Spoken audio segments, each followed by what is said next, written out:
service d'urgence? Aidez-moi. Ma fosse septique a explosé. Calmez-vous, monsieur. Oh, aidez-moi, s'il vous plaît, aidez-moi. Je vous ai localisé, l'équipe est en route.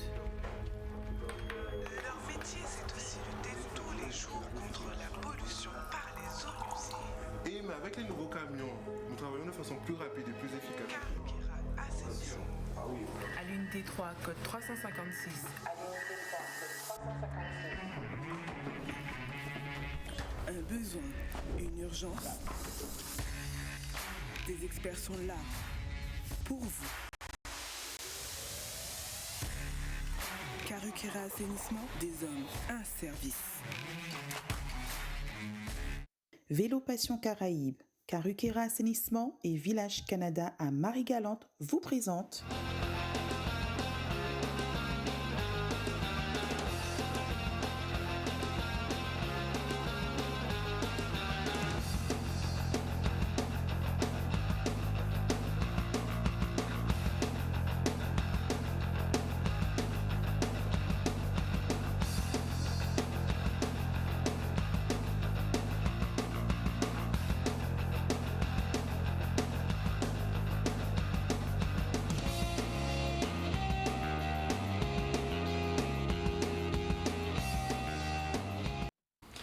Bonsoir à tous, quel plaisir de vous retrouver tous les lundis soirs et nous ne cesserons bien évidemment de vous remercier de cette affection que vous avez sur notamment les différents réseaux sociaux où nous cumulons bien évidemment toutes ces informations. Merci à cette confiance aussi que vous nous accordez avec toutes les émissions de Canal et notamment le lundi soir Repos Challenge. Merci d'être avec nous. Une pensée pour celles et ceux qui souffrent actuellement. C'est vrai qu'il est très difficile, la situation ne nous le permet pas, mais si vous pouvez faire garder toujours ces gestes barrières, essayez donc quand même donc de vous protéger, c'est le maximum que nous puissions vous dire, parce que c'est vrai que cet ennemi est invisible et terrassé. Voilà, donc en tout cas merci de cette confiance. Ce soir nous avons avec nous le président donc du CROSGOA, Alain Sourez, président du CROSGOA, bonsoir. Bonsoir à tous. Merci d'être venu. Donc avec vous, on verra, puisque vous êtes fédérateur, c'est vous qui êtes là, vous avez la tête de pont pour les ligues et comités. Donc on verra avec vous, bien évidemment, comment est-ce que vous arrivez à concocter un peu tout ça. Il y a des manifestations qui ont été annulées pour la situation, à cause donc de la situation sanitaire. Donc on verra qu'est-ce que vous projetez, bien évidemment, pour les ligues et comités. Et si ça s'emboîte aussi avec les présidents, différents présidents de club. Merci en tout cas d'être là. Alain Sourez, président du CROSGOA. Nous avons avec nous Jean-Claude Gossec, qui est le père donc de Loan Gossec. Vous le verrez d'ici quelques instants. Bonsoir Jean-Claude. Bonsoir Pascal, bonsoir à tous. Jean-Claude Gossec, qui est un éducateur, qui a sa manière, sa façon aussi, c'est très pédagogue, donc qui a su aussi faire émerger pas mal de jeunes pousses, et notamment, on est toujours mieux servi que par soi-même. Son fils, aujourd'hui, est parmi nous, c'est un grand champion. Salut Loan. Bonsoir Pascal, bonsoir à tous. Ça va? Ça va. Alors ça te fait quoi d'être aujourd'hui, tu as encore ton maillot, on rappelle que tu es je veux dire pratiquement, tu as pratiquement gagné le tour minime, non mais je rigole, mais en fait il a fallu la participation des minimes dans le tour cadet et tu sors meilleur minime et donc tu portes ce superbe maillot. Oui, c'est un honneur, hein, ça reste un beau maillot, même si c'est pas un tour officiel, ça reste une belle récompense et j'en suis fier. Ouais, mais c'est pas officiel, mais tu as bien cravaché, parce que c'est vrai quand même il y avait une belle étape montagneuse. Et tu t'es très très bien comporté. Et d'ailleurs, la dernière étape aussi qui t'a permis d'engranger ce très beau maillot. Donc avec toi, on verra un petit peu ton parcours, parce que tu as déjà été en Allemagne. Tu parles un peu allemand ou pas? Pas du tout. Hein, quel mot que tu connais comme ça en allemand comme ça? Guten Tag. Guten Tag. Ça veut dire quoi, Guten Tag? Bonjour, je crois. Bonjour. On demandait peut-être à papa tout à l'heure. Ou à quelqu'un qui t'apprécie beaucoup, qui apprécie papa, qui apprécie aussi le vélo. De l'OPR, on espère pourquoi pas amener ça au summum donc, de notre art ici en Guadeloupe. C'est Maxime Kramer qui est en métropole. Maxime Kramer qui est avec nous, vice-président donc, du comité du Grand Est et également très attaché à la route. Parce qu'il est aussi président de la commission route et aussi qui fait aussi pour son mieux pour le VTT. Bonsoir Maxime. Bonsoir à vous. Merci de m'avoir invité à cette émission et bonsoir Pascal et à tous les invités. On voit le sourire sur le visage de... Est-ce que tu peux montrer ça, Jordan? C'est très important. Le sourire sur le visage de Lohan. Mais Lohan et Maxime, pour moi, c'est très important parce que Lohan ne s'attendait pas à ça. Hein. Est-ce que tu peux faire, s'il te plaît, Maxime et Lohan? Lohan ne s'attendait pas justement à la présence de Maxime qui est en métropole, on le rappelle. Alors, ben voilà, parlez-vous. Allez-y. Salut Johan.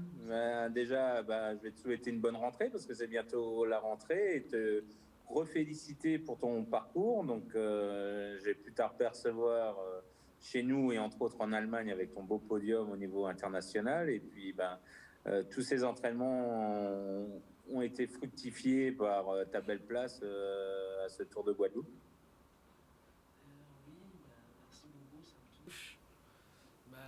C'était beaucoup de travail. Tu m'as beaucoup aidé, surtout par rapport à l'Allemagne. Je pense que ça m'a vraiment débloqué. Ça m'a aidé par rapport à la vitesse et je te remercie.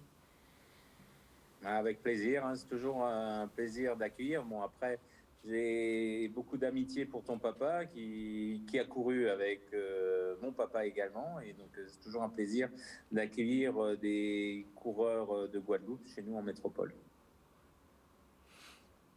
Merci messieurs, si vous continuez, vous allez nous faire pleurer. Jean-Claude Gossec, c'est vrai que Lohan ne s'attendait pas, il ne savait pas que Maxime Kramer serait avec nous ce soir, et puis on l'a senti, hein, toute cette émotion aussi jaillit aussi de Lohan, ça veut dire, et ça, à mon avis, ça augure pas mal de belles choses, parce que quand on entend Maxime parler, on verra avec Maxime tout à l'heure comment justement il pense se greffer à l'évolution aussi de Lohan. Jean-Claude, un petit mot rapidement pour Maxime Kramer. Je ne peux que dire merci à Maxime parce que franchement il a été très présent lors de notre séjour en Alsace.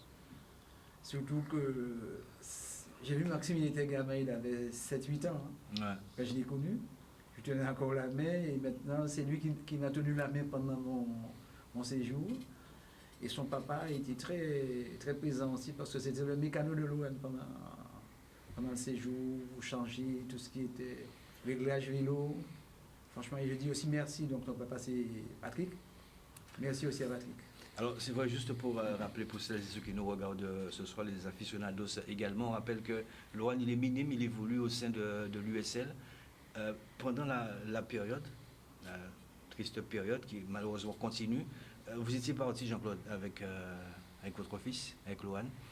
Est-ce que vous pouvez nous expliquer un petit peu comment ça s'est passé et c'est quoi et quelle était cette période? Alors, c'était un rêve de faire Lohan découvrir l'Alsace. Il n'y a pas longtemps d'ailleurs. Il n'y a pas longtemps. Donc, tout le temps, il m'entendait parler d'Alsace. J'ai fait des petites compétitions là-bas. Bon, je n'étais pas un crack, mais j'étais là pour apprendre. Et je lui avais fait la promesse. Donc cette année, j'ai pris la décision, j'ai alerté les responsables de l'USL pour leur dire que pendant le mois de juillet, j'allais être absent. Ça m'a permis, parce que c'était la période du championnat de Guadeloupe, mais il fallait faire un choix qu'avant qu'il passe dans la catégorie supérieure, qu'il fasse quelques courses là-bas. Et là, c'était un test pour moi. L'emmener sur l'Hexagone, faire des compétitions sur tout l'est de la France, pour savoir si vraiment il veut continuer le vélo. Parce qu'il n'y a pas que le vélo, il y a aussi la galère, les déplacements, les contraintes, le sérieux. Et ça, il l'a vécu. Alors comment est-ce que ça s'est décliné là-bas? Parce que je sais qu'il a eu 2 ou 3 compétitions là-bas, notamment en Allemagne. Alors, en France, hexagonale avant tout. Alors on est arrivé le vendredi et le samedi on était déjà près de Genève, à la frontière suisse. Malgré le décalage. Mais ça va, quand on arrive comme ça, je pense on arrive pour 6 heures de route. Et arrivé là-bas, donc je dis qu'il allait en profiter pour voir au moins une étape du Tour de France. Il faisait soleil ou pas? Ah non, il faisait quoi, 14 degrés. Ouais, ah ouais, au mois de juillet quand même. Ouais, il faisait 14 degrés et il pleuvait. D'accord. C'était l'étape de Tignes. D'accord. Voilà, donc il a pu voir cette étape-là. Et dès le lendemain, parce que ceux qui nous ont accueillis aussi, c'est la famille Aubert, qui se trouve être le papa, c'était le CTA d'Alsace, donc c'est lui qui m'a formé. D'accord, bon, on va revenir dans Voilà. quelques instants là-dessus parce que c'est vrai, c'est une belle histoire. C'est important aussi pour moi quand c'est la rentrée de faire venir justement ce jeune talent en tout cas et qui s'exprime et qui a bien évidemment envie d'être professionnel. Nous avons avec nous le président, on l'a dit, Alain Sorez, président donc, du Cross-Gois. Président, quand on entend, je ne sais pas si vous avez, je ne pense pas que vous étiez sur le Tour Cadet, mais vous avez certainement suivi peut-être à travers nos images, sur nos directs bien évidemment. Quand on voit des jeunes comme ça, parce que vous en côtoyez bien évidemment, quand on voit un jeune comme Laurent aujourd'hui s'exprimer, et vous comprenez bien évidemment qu'il a envie d'aller encore beaucoup plus loin, et qui porte le maillot de meilleur minime sur le Tour Cadet. Parce que ça a été une invitation, on le rappelle, parce qu'il n'y avait pas assez de cadets, il y avait des invitations pour la Martinique et la Guyane, mais avec la situation covidale, si vous me permettez cette expression, ces sélections ne pouvaient pas venir. Donc ils ont participé, les minimes, avec les cadets, je crois avec le même développement, chose qui est... Le même développement. C'était du 54. 54. Donc vous voyez ce que ça donne, et les minimes évoluent avec du... 46-14. 46-14. Ils ont un développement de 7,06. 7,06. Et ils sont passés du jour au lendemain à 7,63. Voilà, donc c'est la technique, c'était pour M. Alain Sorez, on sait qu'il aime la technique. On le sait, président. Non, je disais que au Cross-Guadeloupe, on aime bien repérer les très jeunes sportifs, les très jeunes talents, avec des messages d'encouragement, avec des gestes d'encouragement aussi, mais en général, pour nous, c'est le suivi. Ça nous permet à la fois d'analyser aussi parfois les obstacles du développement du sport en Guadeloupe, quand il y a des échecs, notamment on voit des très bons résultats d'athlétisme, en natation, et quelques années après, on ne les retrouve pas au niveau senior. Donc ça nous permet d'avoir une analyse sur le parcours des sportifs guadeloupéens. Mais en général, on porte chance. Je lui dis ça parce qu'à l'époque, on avait repéré Bélossi en 15 ans, je crois. Tout le monde disait c'est qui c'est ça, et pourtant, donc on voit que parfois, au Cross-Guadeloupe, on s'est repéré. Alors, par contre, je lui pose la question directement, est-ce que le Tour de France, ça t'intéresse? Parce que comme il a vu l'état maintenant, c'est... Ben oui, franchement, ça, le voir de mes propres yeux, ça m'a fait découvrir vraiment ce que c'était. J'ai pu voir la souffrance à travers les coureurs, comment c'est dur le Tour de France, donc ça m'a motivé. Et si j'y arrive, tant mieux. Hein. Donc c'est comme ça que naissent les vocations, parce que en général, il suffit d'un déclic, et c'est peut-être pour ça que... Je ne sais pas s'il avait d'autres sports en tête, mais en général, dès qu'on a le déclic, après, bon, il faut... Quelles que soient les difficultés de ce sport par rapport à d'autres sports, que ce soit même au niveau... on aime trop parfois la mode des dollars en basket ou les euros en football, mais il faut être passionné pour arriver. Un titre de champion olympique, un titre de champion de France, quel que soit le sport, c'est le même titre et ça fait honneur au pays, quoi. Donc il faut y aller. C'est vrai. Alors vous, en tant que président, parce que là c'est la bonne porte, hein, Jean-Claude Gossec, c'est vrai que vous avez beaucoup bataillé pour que le Cross-Gois puisse avoir toutes ces branches, c'est-à-dire les ligues et comités, mais c'est difficile, hein, Alain Sorez, pour que les présidents et les présidents de comités, les présidents de ligue puissent adhérer, puisque ça a été un très beau projet. J'ai eu l'occasion de faire partie du jury. J'ai pu aussi quelquefois vous orienter sur quelques disciplines. À l'époque, il y avait le culturisme, le bodybuilding aussi. Pourquoi est-ce que, selon vous, les présidents et les ligues, certaines ligues et comités ont du mal à se retrouver au sein du Cross-Gois? Je pense que c'est... Bon, peut-être c'est votre rôle avec votre entité. Je pense que nous avons nous n'avons pas une vision globale du pays et du monde. Même dans ce que nous vivons actuellement, on est trop enfermés sur nous-mêmes. Parfois, les présidents de clubs sont passionnés de leur club et n'osent pas ensuite mettre leurs compétences au service de la Ligue. Et parfois, la Ligue ne voit pas plus loin que la Ligue et tous ensemble, quoi. C'est-à-dire, bon, moi, c'est pas parce que je suis comité olympique, mais je pense que, par exemple, lorsque nous avons nos sélections de cyclistes à l'étranger, nous sommes guadeloupéens, nous devons les supporter, quelle que soit la discipline. Il va y avoir des messages, des télégrammes, des coups de fil pour qu'on puisse tous ensemble être derrière nos cyclistes, être derrière notre sélection de football. Et pour l'instant, contrairement à d'autres pays, je ne sens pas cette adhésion, cet engouement pour ne former qu'un. Et la deuxième chose aussi, c'est l'ambition de faire rayonner nos champions. Et notamment pour le cyclisme, on en a parlé dernièrement en termes d'un colloque. Par exemple, de voir que pour la piste, le centre de formation internationale à Trinidad, nous avons la chance d'avoir le président de l'UCI qui est français. Bon, c'est un ami de tous les présidents du comité cycliste qui sont passés en Guadeloupe. Donc, il faut en profiter. Même si j'ai vu ce matin un mauvais jeu de mots disant que le vélo est remplacé par les vaccins. Non, il y a un vaccinodrome au vélodrome, mais le vélodrome reste le vélo, il ne faut pas exagérer. Donc c'est pour ça, au contraire, il nous faut avoir des ambitions. Je ne sais pas s'il a déjà fait de la piste dans sa formation, mais je dis que par rapport à ce que je connais au niveau de la Caraïbe, il y a une volonté pour les autorités de faire en sorte que la Guadeloupe puisse, avec son vélodrome, accueillir peut-être un centre de préparation au niveau caribéen pour le penchant de ce qui se passe à Trinidad. Donc c'est à nous d'avoir cette ambition et surtout que nous avons des talents, à la fois les anciens qui nous ont fait briller et apparemment nous avons aussi une relève avec la compétence des parents, des techniciens, il faut y aller. Ouais. Mais justement, qu'est-ce qui empêche justement, parce que vous êtes le fédérateur, avec vous les déplacements très vernaculairement seraient beaucoup plus simples. Qu'est-ce qui empêche justement est-ce que vous pouvez en tout cas ce soir expliquer peut-être que certains présidents de ligue et comités n'ont pas encore bien compris la fonctionnalité même donc du COSGOA? Je pense que vous êtes rassembleur. Il y a une spécificité française, comme je dis, que pour une fois que la France a eu la bonne idée de faire que le comité national olympique français soit déconcentré dans les régions, ça nous permet, nous, d'avoir cette chance d'avoir une structure qu'on ne voulait pas, mais qui nous permet d'avoir cette, entre guillemets, l'autonomie sportive qui est de plus en plus reconnue, parce que même nos amis au niveau national nous disent allez-y dans la Caraïbe, allez gagner, ils nous donnent les moyens parfois, même, ils sont prêts à...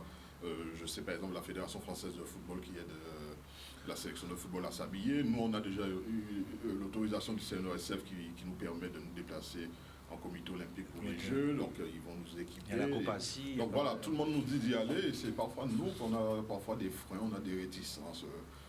Qu'est-ce que vous pouvez dire? On trouve que c'est loin d'aller à Saint-Domingue, quel que soit le sport, Saint-Domingue c'est la porte d'à côté. C'est la Caraïbe, c'est vrai qu'il est très difficile on peut même faire un championnat tout le week-end à Saint-Domingue. Ouais, c'est vrai qu'on dit qu'il est beaucoup plus facile d'aller sur la métropole que d'aller dans la Caraïbe. Ça c'est, bon, on a connu, j'ai pu aller en Jamaïque, à la Barbade, c'est vrai que c'est un peu compliqué. Il y a peut-être la barrière de la langue, mais bon, enfin, mais la Caraïbe reste quand même le bassin caribéen. Mais justement, qu'est-ce que vous pouvez leur dire aujourd'hui? Quand vous êtes fort, le COSGOA, venez et on va pouvoir vous orienter pour que les choses se passent. Alors, la bonne nouvelle peut-être pour le cyclisme, d'ailleurs, c'est Frédéric Tobal, maintenant vice-président du COSGOA.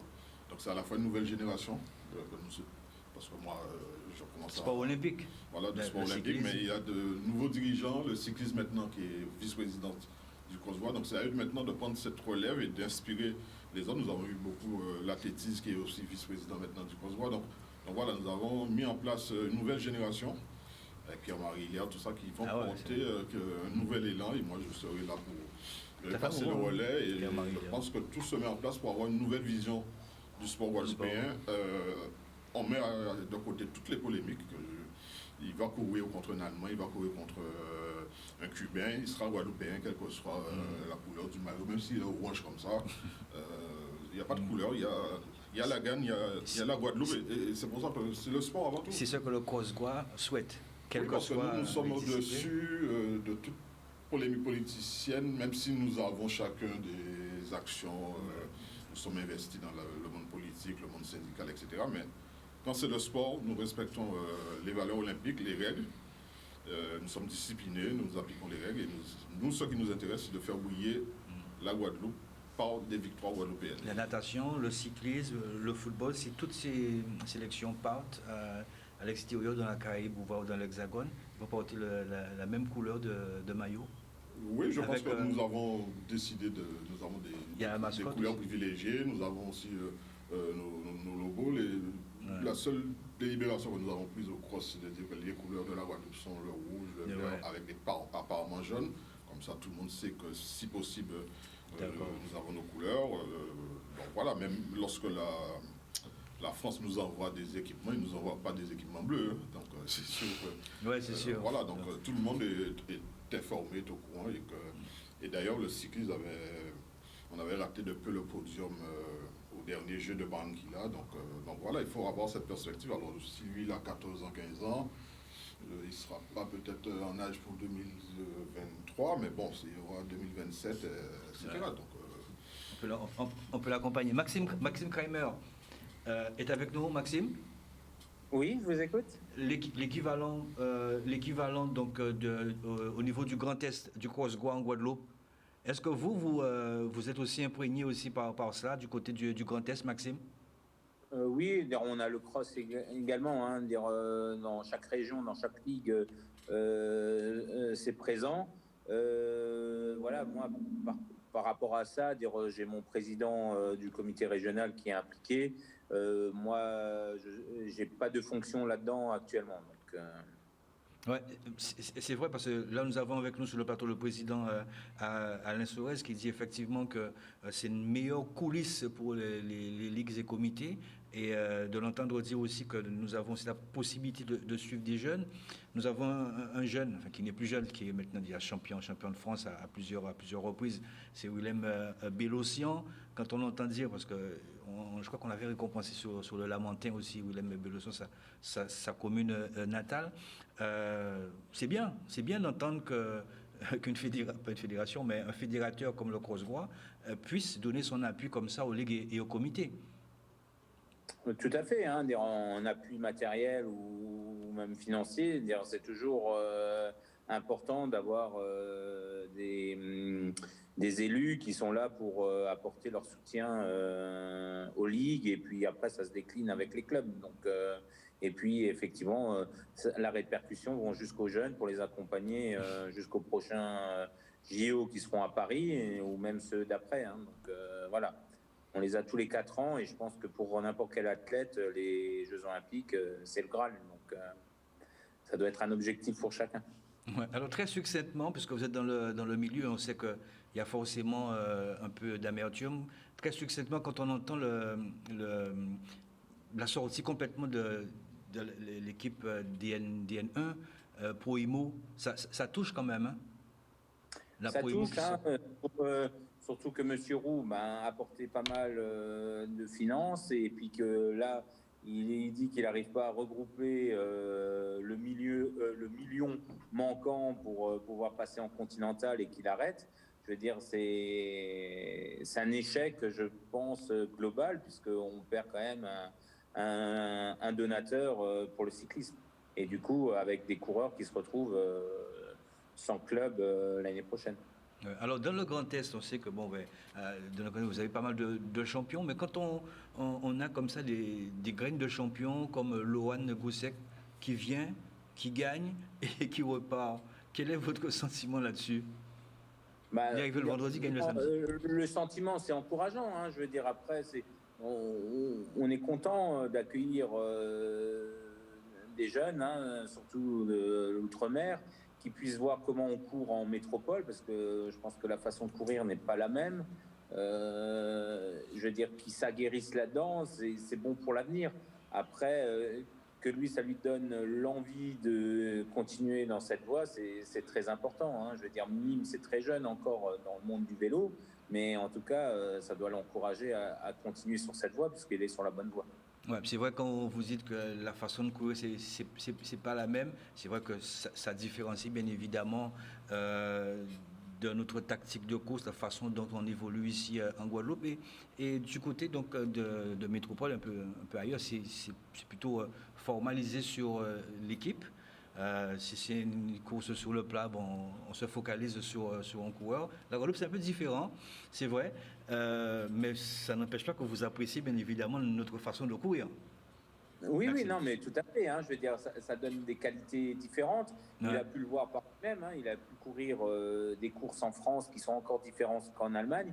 En Allemagne, je veux dire, une course, il débranche pas de la course. Hein. Je veux dire, c'est en tambour battant. Il n'y a pas de temps mort en Allemagne. Hein, je veux dire, nous, on a l'occasion d'en bénéficier ça aussi. Hein, donc, les coureurs du Grand Est en sortent pas mal grâce à ça. Et après, en France, souvent dans les petites catégories, ça se regarde beaucoup, ça fait des accélérations, ça réduit, etc. Et donc, voilà, mais bon, tout est fédérateur, puisque d'un côté, il y a plutôt la grande intensité, de l'autre, c'est des relances à tout va. Donc, voilà, les différentes façons de courir sont importantes. Ouais. Qu'est-ce qui vous dérange sur la façon de courir en Guadeloupe, et quand ce coureur justement qui vient chez vous, qu'est-ce qui vous dérange? C'est les fractions? On sait que, pour parler un peu de jargon vélo, généralement, ceux d'outre-mer ont plus de giclettes qu'en métropole. Mais souvent, sur les parcours accidentés et quand ça monte un peu plus longtemps, on sait que ceux d'outre-mer ont un peu plus de mal. Donc, Ouais, c'est sûr. Alors, qu'est-ce que vous avez justement dit à Lohan quand il est arrivé, parce que vous avez parlé donc de l'Allemagne et la façon aussi de courir en métropole, et quand même ça, il a pu gagner. Qu'est-ce que vous lui avez dit? Quels sont les mots que vous lui avez prodigués pour justement qu'il puisse s'imprégner de cette manière de courir? Après, il a été très intelligent, il a pu comprendre de lui-même, mais le plus important, c'est le placement. Alors, dans n'importe quelle course où je pense que tout éducateur leur parle du placement, mais voilà, moi, mes consignes, ce que j'ai eu, j'ai aussi un fils qui court à haut niveau, j'ai toujours dit de prendre du plaisir en vélo. Donc, voilà. Avant tout, c'est garder cette notion de plaisir. Si on veut durer et arriver éventuellement jusqu'à une sélection pour les Jeux Olympiques, il faut garder ce plaisir. Parce que si ça devient déjà à 14 ans un métier ou une contrainte, c'est très compliqué de se développer. Alors, Maxime, qu'est-ce qui vous pousse aujourd'hui à avoir ce regard sur le cyclisme guadeloupéen? Même si à travers Jean-Claude et Lohan, vous avez ce relais, mais qu'est-ce qui vous intéresse? C'est vrai que nous avons eu quand même deux grands champions, René Marcias et Johan Jeune. Il y en a bien d'autres, puisque nous avons aussi Christophe Lamaille dans quelques instants, mais Melville Landerneau et Lucas Vullerons et Emmanuel Oukou qui nous donneront un petit peu donc leur entrée.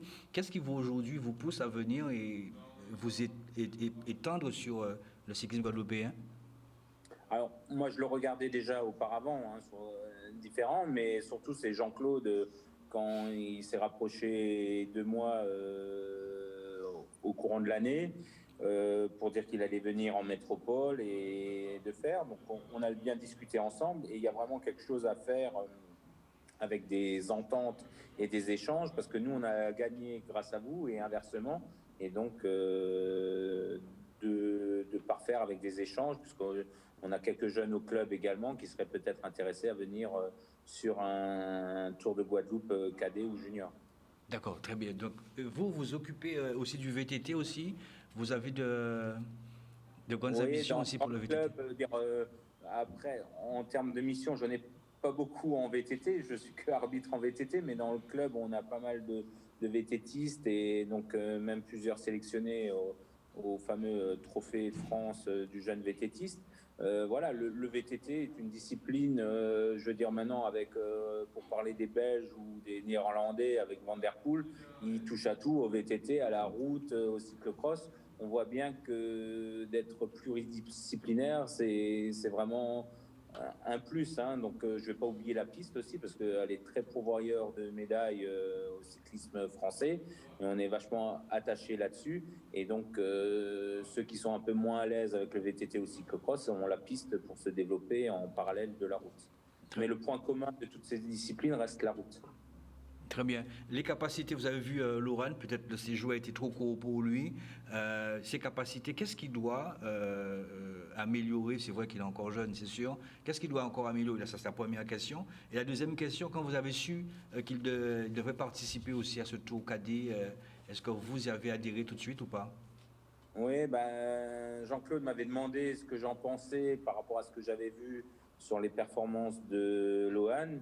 Et avec ce que j'ai vu en Allemagne, puisque le niveau était chez eux, c'était une coupe régionale, donc où il y avait quasiment tous les Allemands qui étaient là, de faire tout de suite un podium sans connaître leur façon de courir, on voyait tout de suite qu'il avait cette facilité d'adaptation. Donc voilà, et très à l'aise dans des pelotons fournis. Très bien. Lohan, selon toi, tu es complet, tu as tout ce qu'il te faut, ça va. Tu n'as pas besoin de Maxime ni de papa. Hein, dis-moi où tu te sens le mieux. Je t'ai vu dans la montagne, ça va, c'est parfait. Dans le plat aussi. Et Maxime l'a dit tout à l'heure, tu es quelqu'un de très intelligent. Tu te sens pêcher quelque part, même si on est tous pêcheurs. Je t'embête. Ouais. D'accord. Quels sont les erreurs comme ça qui te viennent comme ça? L'euphorie? sur le coup, j'en ai pas qui viennent dans ma tête, mais personne n'est parfait. Ouais. Je pense que je commets beaucoup d'erreurs. Peut-être que je m'en rends pas compte, mais j'ai encore j'ai une grande marge pour être. Je pourrais pas être excellent, mais pour être meilleur plutôt. Ben, tu sais, si c'est pour commettre des erreurs et gagner, ben continue comme ça. Hein. Si tu commets des erreurs et tu gagnes, je ne sais pas vraiment, mais en tout cas continue, mais c'est bien. Alors, juste dans la compétition, dans la course, tu as des poussées d'adrénaline, tu as des fois envie de partir, tu te dis, bon, si je vais dans ce coup-là, c'est bon, ou si je n'y vais pas, qu'est-ce que je fais? Comment est-ce que ça se passe pour toi? Est-ce que tu arrives à sentir les coups, justement? Ben, j'observe, je regarde comment ça se déroule. J'essaie un peu de voir comment ça peut se dérouler. J'essaie de pas gaspiller mes forces inutilement, de gérer ma course au mieux et d'agir quand il le faut. Ouais. Ton rythme cardiaque, quand tu es sur la compétition, mis à part les efforts que tu produis, quand un coureur par exemple, qui est à ton niveau, ou un petit peu plus fort, sort du groupe, tu as envie d'y aller, comment ça se passe? Tu as de l'euphorie, tu as envie d'y aller et puis... Non, mais je vois si c'est utile de prendre ça où j'y vais. Ouais. Si je vois pas l'utilité, ben, je vais rester au chaud. Et à quel moment tu vois l'utilité? C'est dans les jambes, dans la tête? Ça dépend. Je réfléchis un peu. Si c'est, par exemple, sous le tour cadet, voilà. Je voyais un peu les temps. À partir de ça, je savais quand réagir et voilà. Ouais. Il y avait des cadets aussi qui certainement tu as dû te calquer sur eux. Il y avait le jeune Kauti qui est venu de Saint-Martin. Nago aussi. Tu te calquais aussi sur eux, même si tu n'as pas le même gabarit qu'eux? Non, enfin si, un peu sur Diclay, Nago Grel. C'est un ami, je regardais comment il courait. Ah ouais? J'essayais de bien me positionner par rapport à lui. Mais à part ça, je faisais ma course. Alors toi, tu avais déjà participé tout bouclé pour le tour minime, meilleur minime. Qu'est-ce que tu penses justement du vainqueur, Baïna, qui gagne à la dernière, pratiquement la dernière étape? Tu souris, mais c'est vrai que c'était une très belle course. Est-ce que toi, à ce moment-là, tu pensais qu'il allait gagner, puisqu'on surveillait quand même quelqu'un d'autre? Non, franchement, pas du tout. Il a été le plus audacieux, il a osé. Comme on dit, qui ne tente rien à rien. Ouais. Il a tenté, il a gagné. Et félicitations à lui. Et pendant la course, tu as pensé qu'il aurait gagné le tour? Ben, franchement, il est sorti du peloton lors de notre arrivée, lors du dernier tour. À ce moment-là, c'était le cafouillage. C'était vraiment un grand cafouillage. Mais il est parti quoi, 2 tours quand même? 2 tours à peu près. Il est parti parce qu'il a fait un tour. Vraiment, mais... Il a eu quand même plus d'une minute, 2 minutes. Moi, je sais que il est sorti lors du dernier tour des minimes. Ouais. Donc franchement, je l'ai vu sortir. Sur le coup, j'y ai pas pensé du tout. Je pensais qu'ils allaient se faire recouler. Je vois à la fin qu'il remporte le tour. Ouais. Il a été plus malin, mais félicitations à lui. Je voulais que tu sois là aussi ce soir pour t'encourager, continuer à t'encourager. Il y a quelque chose juste à côté de toi. Tu peux le prendre. Voilà. Et tu regardes ce qui est dedans. Tu peux l'enlever. Fais du bruit avec le papier, mais c'est pas grave. Voilà. Ça c'est moi qui te l'offre, c'est Challenge Sport qui te l'offre. Pour t'encourager en tant que minime, parce que c'est vrai que j'étais sur cette compétition. Tu peux la tourner, lire vraiment ce qui est dessus si tu veux. Merci beaucoup. Ça c'est pour t'encourager. Qu'est-ce qui est marqué dessus? Offert par Challenge Sport Pascal Abattant. Voilà, donc ça c'est pour que tu puisses avoir de la force, hein. Continuer comme ça, parce que tu m'as... Bien d'autres aussi, hein. Vous m'avez bien plu sur ce tour cadet, notamment en tant que minime. Papa Gossec, éducateur, ça on le sait, vous étiez du côté de la JCA, d'autres clubs aussi. Loan a toujours évolué dans le vélo. Et à quel moment vous avez dit, bon voilà, il faut que je m'occupe aussi de mon fiston? J'ai vraiment pris en main en 2016. Il avait quel âge alors en 2016? Là, nous sommes en 2021. Il avait 10 ans à peu près? 8 ans. Il avait 8 ans. Le retour. 8 ans, 9 ans. Le retour. D'accord. Et j'ai pris la décision, parce qu'il m'a fait la remarque, il m'a dit, papa, tu es jamais là. Oh là. Parce que j'étais avec les seniors. Donc j'ai eu envie de descendre. Et puis, du coup, étant au fond de moi-même pour la formation, parce que je considère que s'il n'y a pas de formation, on n'aura pas de champion. Donc j'étais avec les minimes et les cadets de la JCA. Non, minimes et Benjamin surtout. Minimes et Benjamin. On a eu de très très bons résultats. Et puis lui aussi. Et Et après, j'ai quand même passé 4 ans à la lycée. Et après, donc, j'ai décidé de voir autre part. J'ai tenté de voir avec l'Excelsior. J'ai eu de très bons résultats ici parce qu'on sort quand même un champion Odo. Et cette année, donc, j'ai déjà l'UECL. Voilà. Donc, alors, est-ce que les jeunes sont réceptifs aussi, Jean-Claude Gossec? Alors, tout ce qu'ils demandent, c'est qu'on s'occupe d'eux. Et c'est pas le cas?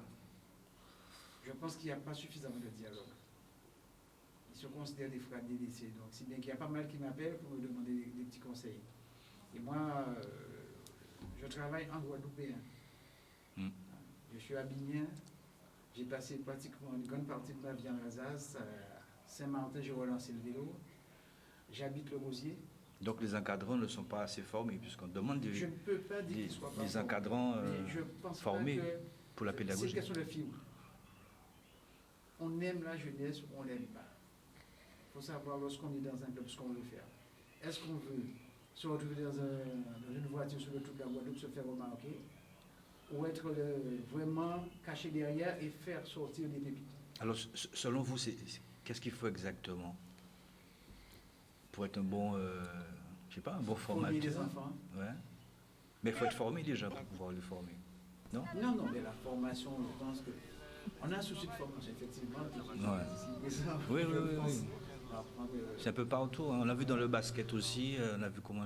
Ils sont pas. Il y a une partie pédagogique. Pas pédagogique, psychologique qui est balète. D'accord. Je ne dirais pas qu'au niveau de la Guadeloupe, qu'ils soient mal formés, mais pour avoir fait pratiquement toutes mes formations dans l'Est, il y a une partie où on fait évoluer de l'enfance à l'adolescence. Donc c'est où le bas blesse? Le président l'a dit en préambule, hein, qu'il y a des jeunes qui commencent et puis après on ne les voit plus. Voilà. Donc peut-être on touche il faut que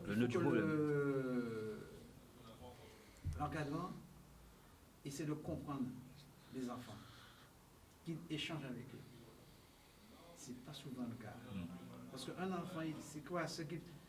À travers nous encadrants, il voit un papa. Il voit un papa. Donc, il nous confie plein de choses. Donc, si je me suis dit, si j'ai su le faire en Alsace, pourquoi ne pas le faire en Guadeloupe? Je l'ai fait à Saint-Martin, j'avais quand même des gamins. Et jusqu'à maintenant, j'ai des jeunes. Par exemple, je prends le cas de Grel. Le papa était mon coureur. Et on a gardé les contacts. Et quand il vient à Guadeloupe, il vient chez moi, on échange, il me pose des questions. Alors, selon vous, Jean-Claude Gossec, on risque de perdre beaucoup de jeunes? On est en train de perdre beaucoup de jeunes.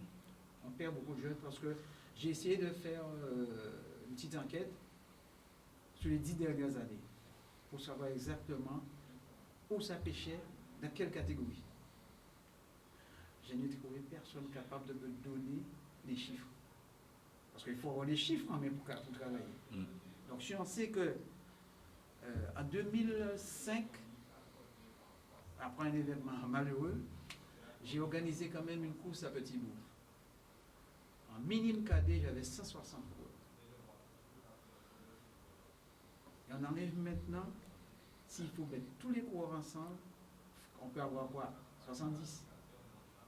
C'est dû à quoi? Justement. La politique, je voulais faire cette enquête. La politique du comité.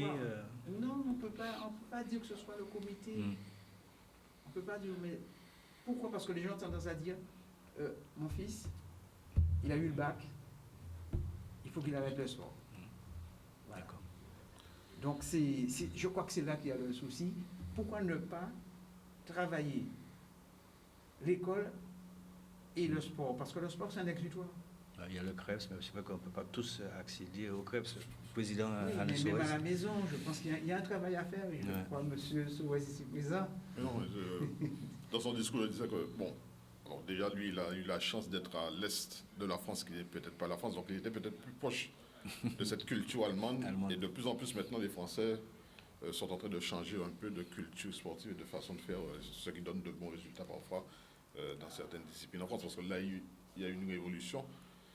Et même le fait d'avoir maintenant le ministère de l'Éducation et du Sport, c'est peut-être une révolution qui est en train de se passer en France. Et ce que je disais en l'écoutant, c'est-à-dire même quand on était plus jeune, on nous disait, l'entraîneur, effectivement, on avait et maintenant c'est l'éducateur sportif. Et ce qui doit prendre l'ascendant dans tout ça, c'est le mot éducation. Il faut que l'éducateur sportif transmette cette éducation, comme il a dit. Ce n'est plus tellement l'entraîneur. Et même quand on arrive au niveau senior, on dit même plus entraîneur, on dit coach. Et donc, le mot coach, c'est coaching. Et ça change, comme je disais, de la façon de faire en France. Donc, on n'est pas là pour imposer, pour suivre, mais on est là dans un dialogue constructif avec le jeune, donc éducateur, et au niveau des seniors, du coaching. Et par rapport à tout ce qu'il dit par rapport à la fuite, nous, ce que nous disons maintenant, c'est de nous donner les moyens de concilier à la fois éducation et sport. Lorsque nous avons des talents repérés très jeunes, les mettre dans les meilleures conditions, au niveau matériel, au niveau équipement. J'ai parlé du vélodrome, donc il faut améliorer aussi ce vélodrome pour permettre à notre élite de s'entraîner, mais également aussi d'avoir des échanges avec l'extérieur, parce qu'il nous faut viser, comme l'a dit votre invité, Maxime, les Jeux Olympiques, mais tous les Jeux intermédiaires maintenant que nous mettons, donc il faut travailler à la fois BMX, VTT, route, et aussi, on parlait des présidents de ligue et comités, des statistiques.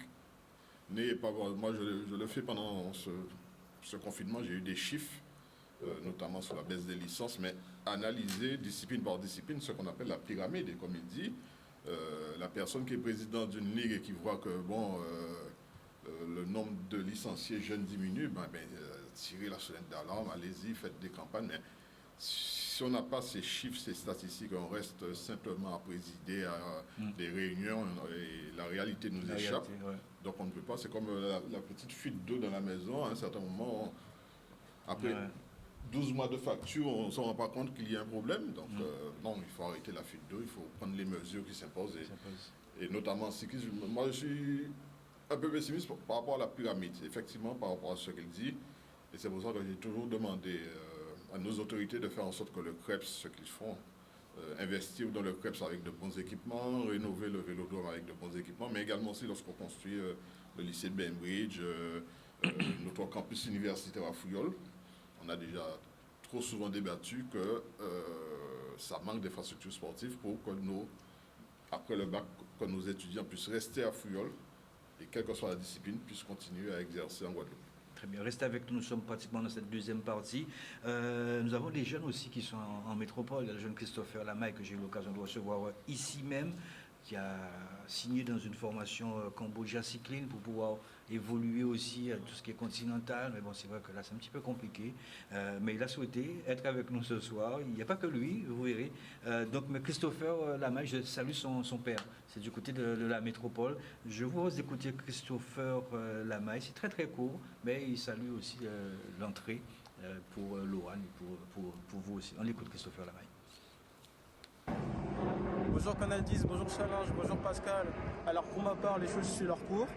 Voilà, donc j'espère qu'on se reverra très vite sur les routes. Et je vous souhaite à tous une bonne rentrée. A plus.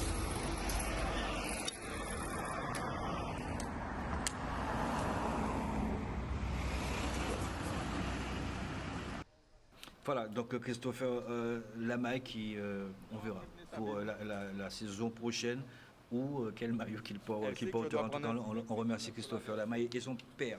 Melvin Landerneau, certainement ça vous parle, Melvin Landerneau, qui est pistard, malheureusement qui est blessé, qui va rentrer bien évidemment en convalescence, qui était à Tokyo aussi en tant que remplaçant, mais il y était. Je vous propose d'écouter Melvin Landerneau. Salut Pascal, j'espère que tu vas bien. Alors je vais te donner un peu de nouvelles de ma saison et de comment ça s'est passé pour moi. C'était une saison un peu compliquée parce que j'ai eu une blessure au mauvais moment. Où l'année dernière, sans Covid, j'étais dans l'équipe titulaire, l'équipe olympique. Avec le Covid, ça a un peu redistribué les cartes et en plus de ma blessure, ça a été compliqué de revenir au meilleur niveau. Du coup, j'ai perdu ma place de titulaire dans la vitesse par équipe olympique. J'ai quand même été à Tokyo en tant que remplaçant, c'est-à-dire que c'est bon, les amis. J'ai fait toute la préparation avec l'équipe et j'étais là tout le temps. Et si jamais il y avait besoin, si jamais il y avait un problème, c'est moi qui rentraient en Et jeu. nous Ça s'est revoici pas avec produit un parce flash qu'ils- info de Pape. et ça s'est pas Toujours produit et ils ont ramené une médaille de bronze. aujourd'hui, par 7 équipe. septembre 2021 donc voilà, et nous maintenant, sommes à la j'ai le temps de soigner CIST. ma blessure au Je genou. veux dire qui est en une gros la lésion médecine du au travail. tendon quadricipital. Du coup là je pars pour 3 semaines de rééducation après que j'ai eu une intervention PRP sur le genou. Donc là je commence la rééducation cette semaine en espérant revenir très vite au meilleur niveau. Et du coup là en cette fin de saison je fais l'impasse sur les championnats d'Europe et les championnats du monde pour pouvoir soigner ma blessure. Comme tu le sais aussi, cette année j'ai signé au Manji Night Bikers pour essayer d'un peu de rapporter mon expérience sur la piste en Martinique. Ils m'ont très bien accueilli et on a quelques projets en cours, donc tout va bien se passer, je l'espère. Et pour la saison prochaine, normalement, j'espère et je ferai tout pour être à plus que à 100% pour les prochaines Coupes du Monde qui vont commencer vers mars-avril. Et ensuite, pourquoi pas m'aligner aussi sur les Jeux de la Caraïbe s'ils ont bien lieu et si je suis éligible. Donc voilà, tu as un peu tout mon programme et comment ça s'est passé pour moi cette année et on se dit à bientôt.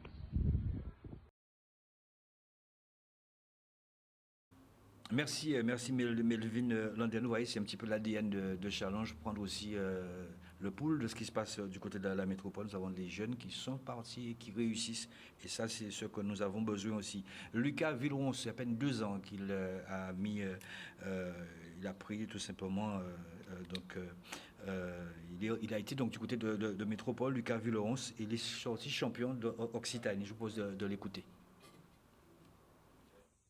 Bonjour à tous, je m'appelle Lucas Villeron, j'ai 18 ans et ça fait maintenant 2 ans que j'ai rejoint la métropole car je pratique le cyclisme et j'ai pu intégrer l'équipe Culture Vélo U19 de Thierry Bédard. Donc voilà, ça fait maintenant 2 ans que je suis en métropole. C'est 2 années qui se passent plus ou moins bien à cause du Covid, dont la première année qui a été un peu raccourcie en termes de course. Car nous avons eu le confinement comme tout le monde qui nous a enlevé pas mal de courses. Donc voilà. Et là nous sommes dans une année 2021 pour moi qui se passe plutôt bien car j'ai pu remporter 6 courses dont le championnat d'Occitanie ainsi qu'accrocher de beaux résultats sur des courses internationales comme un top 10 et un top 20 le week-end dernier sur la Bernaudo Junior qui est une course internationale. Donc voilà, c'est plutôt bien, c'est plutôt très bien d'ailleurs, en espérant pouvoir intégrer une équipe de niveau supérieur l'année prochaine. Bon, la saison elle n'est pas encore finie, donc il reste encore quelques courses pour que je puisse faire mes preuves, dont une course en Belgique et une autre en Hollande. Donc voilà, en espérant pouvoir attirer l'attention de certaines équipes, même si j'ai déjà été sollicité par quelques équipes, mais bon, on attend de voir la fin de saison pour prendre les bonnes décisions avec mon entraîneur Thierry Bédard, et ainsi que voilà, et essayer de faire le maximum de résultats, de bons résultats avant la fin de la saison. Et je voudrais parler aussi du titre de champion d'Occitanie que j'ai acquis cette année, il y a 3 semaines. C'est une course que j'avais pour objectif depuis le début de la saison. On s'était fixé cet objectif avec mon entraîneur. Et franchement, c'est une course dans laquelle j'arrivais avec une certaine sérénité, car j'avais plutôt une bonne condition physique au vu des résultats que j'avais donnés dans les semaines précédentes. Donc je suis arrivé sur cette course assez serein mais toujours concentré. Et voilà, dès le début de course, on s'est retrouvé très nombreux de Culture Vélo dans l'échappée. Donc ça m'a beaucoup avantagé d'avoir des coéquipiers avec moi tout au long de cette course. Donc voilà, et dans le final, J'ai tenté à 2 tours de l'arrivée, j'ai tenté de sortir, ça n'a pas fonctionné. Donc à partir du moment où le groupe m'a rattrapé, je me suis dit que tout allait se jouer au sprint. Donc je me suis accroché dans les 2 dernières montées et dès qu'on a basculé, on a entamé la descente qui allait vers l'arrivée. Et j'ai tout donné au sprint. En ça, je savais que j'avais de bonnes qualités en tant que sprinter, donc je les ai mises à profit et voilà, j'ai pu remporter ce beau titre de champion d'Occitanie. Et voilà, en espérant que l'année prochaine, je puisse intégrer une équipe de plus haut niveau et continuer ma progression et atteindre l'objectif qui est de passer professionnel. Et je voudrais remercier tous les Martiniquais, les Guadeloupéens et tous les Antillais qui me suivent, car je reçois beaucoup de messages depuis quelques jours de soutien et ça fait plaisir. Donc voilà, merci à tout le monde et à la prochaine. Ciao. Merci, merci Lucas, merci Lucas Villeron, on appelle champion d'Occitanie. Nous saluons la Martinique qui nous regarde aussi ce soir, la Guyane, Saint-Martin, enfin vous tous, bien évidemment. Emmanuel Oukou aussi, c'est un jeune prodige, parti aussi là-bas en métropole. Est-ce qu'il faut que nos jeunes partent pour pouvoir réussir? Ça, c'est un autre débat. C'est pas pour ce soir en tout cas, mais je vous propose d'écouter Emmanuel Oukou. Salut tout le monde, donc petite vidéo pour l'émission Challenge. Je me présente, je suis Emmanuel Oukou, ça fait maintenant 2 ans que j'habite en France, donc j'ai quitté la Martinique pour faire du vélo et je suis au Pôle France Jeunes Ultramarins à Hyères. Donc mon club d'accueil en métropole c'est le Vélosport Hyérois. Et ouais, donc pour parler un petit peu de mes 2 années, avec le Covid ça a été assez compliqué, surtout la première saison. Donc voilà, cette année en Junior 2, j'ai eu très peu de courses en début de saison. J'ai commencé à courir assez tard, mais j'ai eu de gros objectifs qui sont arrivés avec l'équipe de France.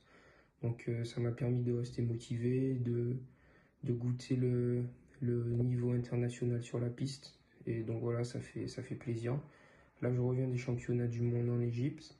Ça s'est pas trop bien passé pour ma part, mais ça donne beaucoup d'expérience pour la suite. Et voilà, donc j'attends de voir ce qui va arriver l'année prochaine. Peut-être un changement de club. On verra comment ça va se passer. Donc voilà, c'était une petite vidéo pour faire un petit coucou. Et voilà, merci beaucoup à Pascal et à tous ceux qui me regardent dans les Antilles, en France et partout. Voilà. Voilà, c'est moi qui vous remercie, Christopher Lamaille, Melvin Landerneau, Lucas Villeron, c'est également Emmanuel Oukou, président. C'est la preuve hein, que voilà, on peut réussir. Et quand on entend ces jeunes, avec Villeron qui a que 18 ans, il veut devenir professionnel, il va là-bas, il fait un petit peu comme Lohan. Il va là-bas, il gagne, il devient champion Occitanie. C'est pas donné. Félicitations en tout cas, président. Alors, il faut bien, félicitations, mais il faut bien préciser les choses. Il n'y a pas d'incompatibilité. Hein. Le sport, c'est même les études, hein, que ce soit même lorsqu'on est boulanger ou garagiste, c'est bien d'aller voir des expériences ailleurs, de circuler, de faire les forums, etc. Donc, par contre, ça n'empêche pas de mettre en place en Guadeloupe les meilleures dispositions possibles, les meilleurs équipements possibles pour permettre à avoir beaucoup de talent. Et je pense qu'il est temps. Surtout que nous avons, comme je l'ai dit, ce vélodrome dans cette partie nord de la Caraïbe, avec Trinidad au sud. Donc nous avons la possibilité, et comme je le répète, avec le président UCI qui est français, avec nos amis de la Caraïbe, nous avons la possibilité de mettre en place un bon projet pour ce vélodrome et ensuite développer cette formation pour le cyclisme, le tremplin vers les pôles France, pourquoi pas, comme les autres disciplines. Et aussi, je le dis en pensant à notre jeune invité, avec le clin d'œil, j'ai entendu les Martiniquais, mais il me semble que trop souvent dans les compétitions jeunes, ces dernières années, on avait des victoires martiniquaises, donc il serait temps de remédier à ça. C'est un éducateur ici, il a le franc-parler aussi. Pourquoi, Jean-Claude? Pourquoi? Parce que je crois qu'il y a un travail à faire en local. Ouais. Parce que j'estime que si j'ai pris... C'est un très beau challenge d'ailleurs. C'est une guéguerre, mais une guéguerre vraiment amicale. C'est une guéguerre et saine. C'est saine, hein. Et je pense que si moi j'ai pu prendre mon bâton de pèlerin et j'ai pu partir avec mon fils, j'invite les autres à le faire. Et je suis même prêt à... Quand moi je repars, parce qu'il est question qu'on reparte, S'il y a certains qui sont prêts à venir avec moi, ça ne me dérange pas, parce que moi je suis pour la Guadeloupe en avant. Ouais, ça aussi c'est un autre débat, parce que c'est vrai que bon, c'est bien que vous partiez avec votre enfant, mais en même temps si tout le monde partait avec leur enfant aussi, ça laisse un gros trou. J'ai bien précisé que je suis prêt à s'il y a d'autres qui... Non mais je comprends parfaitement, hein. Oui, moi, c'est sûr. Il faut structurer, je pense. Ce sera un autre beau débat, parce qu'on sait que vous êtes un bon éducateur, ça je sais. S'ils partent avec Jean-Claude Bossette, c'est pour avoir des résultats. Laurent, tu as entendu, je pense que Laurent est fatigué, tu as entendu Christopher, tu le connaissais ou pas? Oui, de nom, pas personnellement, mais de nom. Ouais, mais alors si toi tu avais, je peux te dire une idole, mais si tu as une idole, tu peux le dire aussi. Ton repère, c'est qui en termes de cycliste? Je suis sûr que tu vas me donner un européen. Un repère français, européen. Comme tu veux. Celui qui rapproche plus de ta façon de voir les choses, de ta façon de courir aussi. Franchement, par rapport à ma façon de courir, j'ai pas de coureur. Si en matière d'idole, je dirais Vincenzo Nibali ou encore Sepp Kuss. Nibali Ah ouais, c'est quoi? Il est un petit peu vers la sortie, non? Oui, là, il est vraiment vers sa fin de carrière.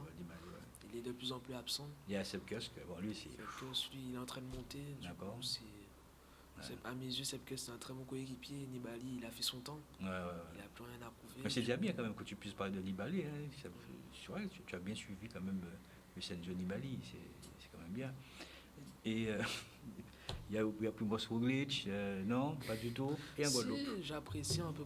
En Guadeloupe, j'ai pas de coureur que j'apprécie spécialement. Il y en a en matière de coureur guadeloupéen que j'aimerais bien qu'il marche, je dirais Fendi Boyo.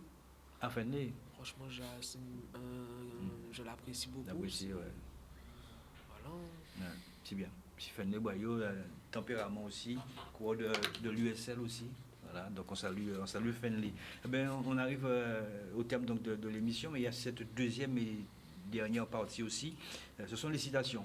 Donc, Jean-Claude, tu connais un petit peu les citations un petit peu Je regarde le lundi. Le lundi, ce sont les citations. Et on va y aller. Donc, c'est à libre vous, chaque interprétation. Maxime est avec nous. Maxime est toujours là.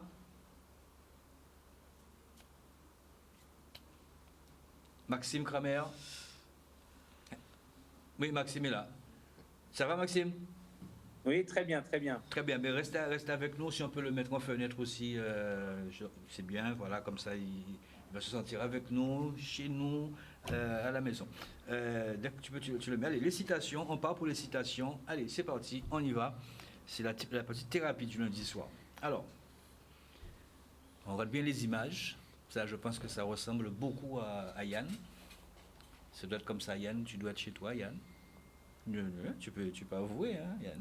Et puis à la fin, monsieur va manger. Je ne sais pas si c'est le dîner. Je pense que c'est le dîner parce qu'il y a les bougies qui sont allumées. Et madame lui dit, qu'est-ce que madame lui dit, Lohan? Tu aurais au moins pu te raser. Voilà, mais je ne sais pas, ça peut arriver chez vous aussi. Hein, grand homme, pas qu'à honte. Première citation. Deuxième citation, on y va, on enchaîne avec, voilà.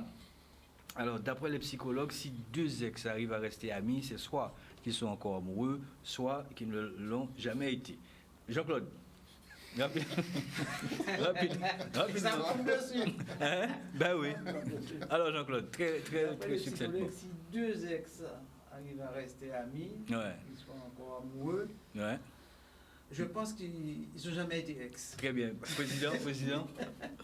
Tu fermes des oreilles, tu bouges des oreilles. L'amitié est plus forte que l'amour. L'amitié est plus forte que l'amour. Deuxième citation. Troisième citation, on arrive pratiquement au terme, il nous reste 4 minutes, donc on enchaîne Yann. Jean-Claude, tu peux lire?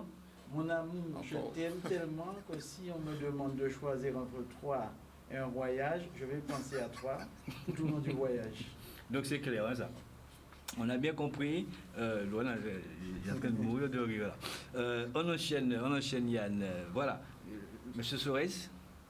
Gaston, cet enfant ne ressemble ni à toi, ni à moi. Je te souviens à la maternité. Quand il a fait caca, tu m'as dit, change-le, je l'ai fait. Voilà, je ne sais pas si ça peut se produire, mais en tout cas, voilà, c'est ça que ça a été le cas ce soir, la petite thérapie. Et on continue, Yann. Papa, quand je suis venu au monde, qui m'a donné mon intelligence? Alors papa qui répond, c'est sûrement ta mère, fiston, hein, car moi j'ai encore la mienne. Hein. Je suis très fier. On continue. Ben voilà. Hein. Lohan? J'ai parlé de voir mon psy, il demande à vous voir. Tous. Tu as oublié le tous. Tous, c'est important ça. Comment tu interprètes ça? Franchement, j'ai pas d'opinion. T'as pas d'opinion. Donc, ça va. Je suis neutre. Ok, on enchaîne. Ça, je pense que ça peut intéresser monsieur qui est à la maison, parce que ça peut arriver aussi des fois. Des fois quand madame, ou je sais pas, ça dépend, ou monsieur, je sais pas. Alors, peu importe ce que tu entends sur moi, s'il te plaît, crois-le. Ouais, on peut écouter tout ça audio. Je ne perds plus mon temps à me justifier. Tu peux aussi rajouter les choses si tu veux. Donc ça veut dire que bon voilà, tu parles de tout ce que tu veux. Voilà. Je vis ma vie. Je vis ma vie, voilà. Peut pas encore, t'es en plein. Voilà, est-ce qu'il y en a d'autres? On continue, Yann, voilà.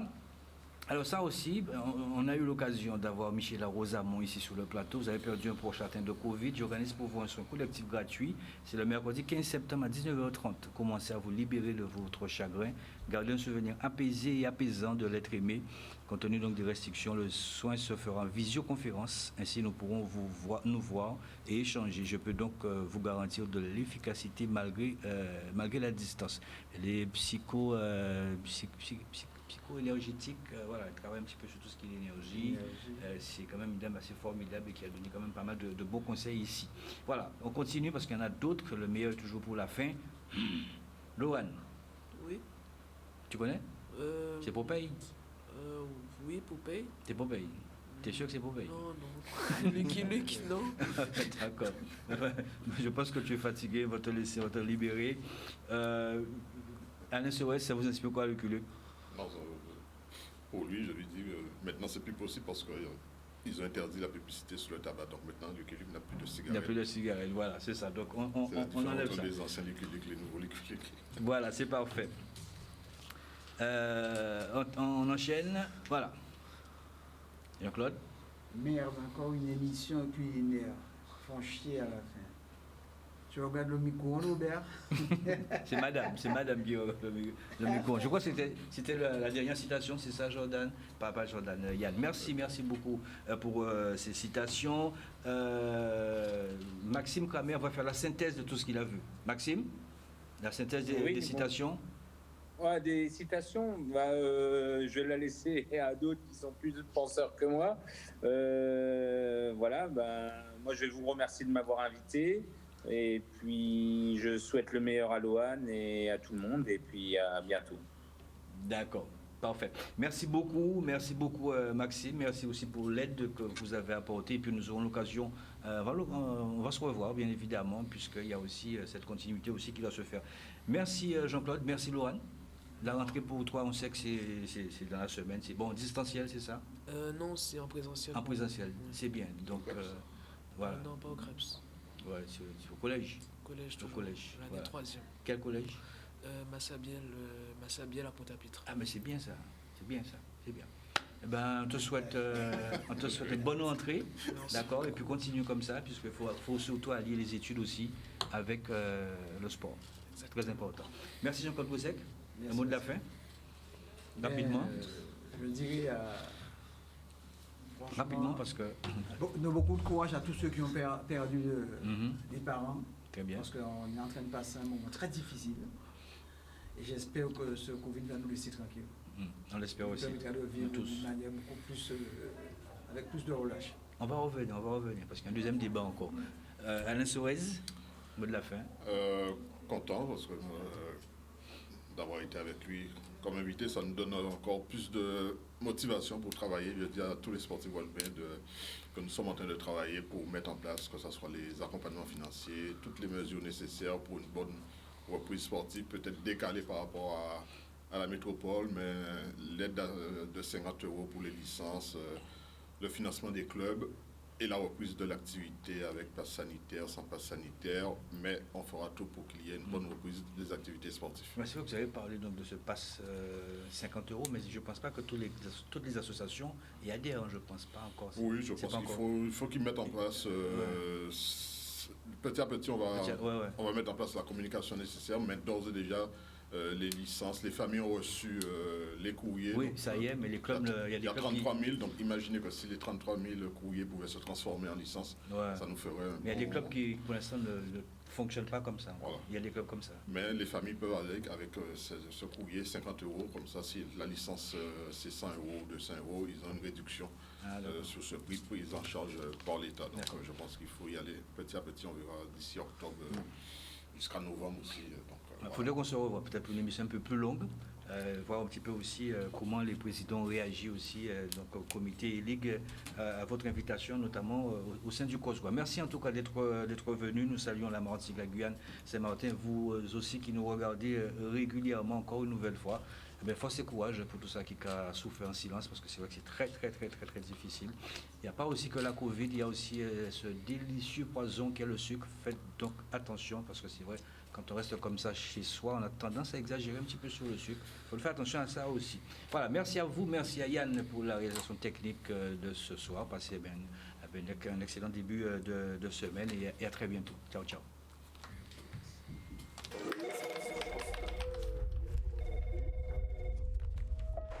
Service d'urgence.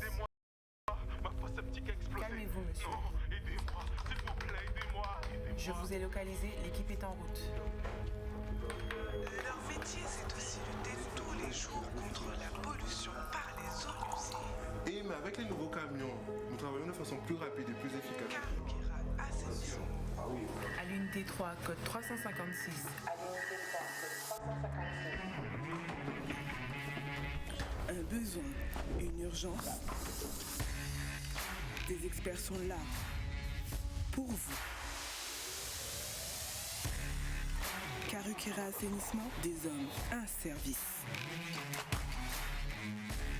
Vélo Passion Caraïbes, Karukera Assainissement et Village Canada à Marie-Galante vous présentent